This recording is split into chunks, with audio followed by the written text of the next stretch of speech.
அனைவருக்கும் வணக்கம். கிராம உதவியாளர் தேர்வு பற்றின ஒரு அடுத்த அப்டேட்டோட இந்த காணொலியில் உங்களை சந்திக்கிறேன். இப்போ நிறைய மாவட்டத்துக்கு கிராம உதவியாளர் பணியிடம் விண்ணப்பிச்சு அதுக்கான ஹால் டிக்கெட் சில மாவட்டத்தில் விட்டுருக்காங்க. அந்த ஹால் டிக்கெட் எந்தெந்த மாவட்டத்தில் விட்டுருக்குறாங்க அப்படின்றதுலேருந்து ஒரு சில ஸ்டூடெண்ட்ஸ் கிட்ட இருந்து ஹால் டிக்கெட்ஸ் கிடைச்சிருக்கு. அது உங்களுக்கு இந்த காணொலியில் தெரியும். வர 6ஆம் தேதி, அதாவது இப்போ செப்டம்பர் 6ஆம் தேதியே பார்த்தீங்கன்னா ஒரு தேர்வு வைக்கிறாங்க. இந்த கிராம உதவியாளர் தேர்வுங்கிறது 2022 எண்டில் கால்ஃபர் ஆச்சு. 23 எக்ஸாம் வச்சு போஸ்டிங் போட்டாங்க. அதுக்கு பிறகு இப்போதான் கால்ஃபர் ஆயிருக்குங்க. அதனால இந்த எக்ஸாம் எப்படி அப்ரோச் பண்ணணும் அப்படிங்கிறது ஒரு பேட்டர்ன் இருக்கும். அதை நான் ஏற்கனவே போன வீடியோவில் சொல்லியிருக்கேன். இப்போ ஹால் டிக்கெட் அப்படிங்கிறது இப்போ செங்கல்பட்டுல 6ஆம் தேதி ஒரு தேர்வு வைக்கிறாங்க. தூத்துக்குடியிலையும் 6ஆம் தேதி வைக்கிறாங்க. அப்புறம் சில மாவட்டங்களில் 13ஆம் தேதி 19ஆம் தேதி அப்படிலாம் சில டேட் இருக்கு. சில மாவட்டத்தில் பார்த்தீங்கன்னா அக்டோபர் வரைக்கும் கூட எக்ஸாம் சொல்லியிருக்கிறாங்க.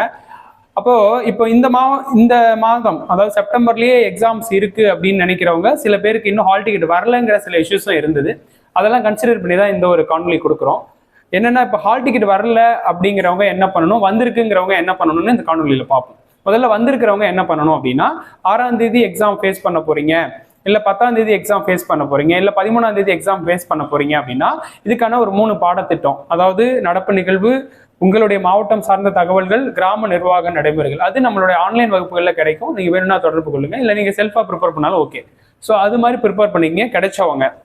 அடுத்தது இன்னும் ஹால் டிக்கெட் கிடைக்காதவங்க என்ன பண்ணணும் அப்படின்னா, இப்போ சில இஷ்யூஸ் இருக்கிறதா கேள்விப்படுறோம். என்ன மாதிரி இஷ்யூஸ் அப்படின்னா, அது இப்போ நம்மளுடைய அட்ரஸுக்கு சரியான அட்ரஸ் நம்ம கொடுத்துட்டு வந்திருந்தாலும் ஏதாவது பிரிண்டிங் பண்ணும்போது அட்ரஸ்ல குளறுபடிகள் ஏற்பட்டிருக்க வாய்ப்பு இருக்கலாம், இல்ல தப்பா அட்ரஸ் பிரிண்ட் ஆயிருக்கலாம். அதனால உங்களுடைய வீட்டுக்கு போஸ்டர் வராம இருக்கலாம். அதனால நீங்க எந்த தாலுக்காவுக்கு அப்ளை பண்ணுனீங்களோ அந்த தாலுக்காவை ஒன்ஸ் நேர்ல போயிட்டு அப்ரோச் பண்ணுங்க. அப்போ உங்களோட ஹால் டிக்கெட் பெண்டிங்லேயே அங்க இருந்தது அப்படின்னா அவங்க உங்களுக்கு எடுத்து கொடுக்க வாய்ப்பு இருக்குது. அதனால இப்போ ரீசெண்டா எக்ஸாம்ஸ் இருக்கு எனக்கு, ஆனா இன்னும் எனக்கு ஹால் டிக்கெட் சேரலன்றவங்க இந்த ஹால் டிக்கெட் இஷ்யூஸை இந்த மாதிரி ஹேண்டில் பண்ணீங்கன்னா ப்ராப்ளம் சால்வ் ஆயிரும். எக்ஸாமுக்கு நீங்க தயாராகிடலாம். இது மாதிரி அடுத்த ஒரு பயனுள்ள காணொலியோடு சந்திக்கிறேன். நன்றி, வணக்கம்.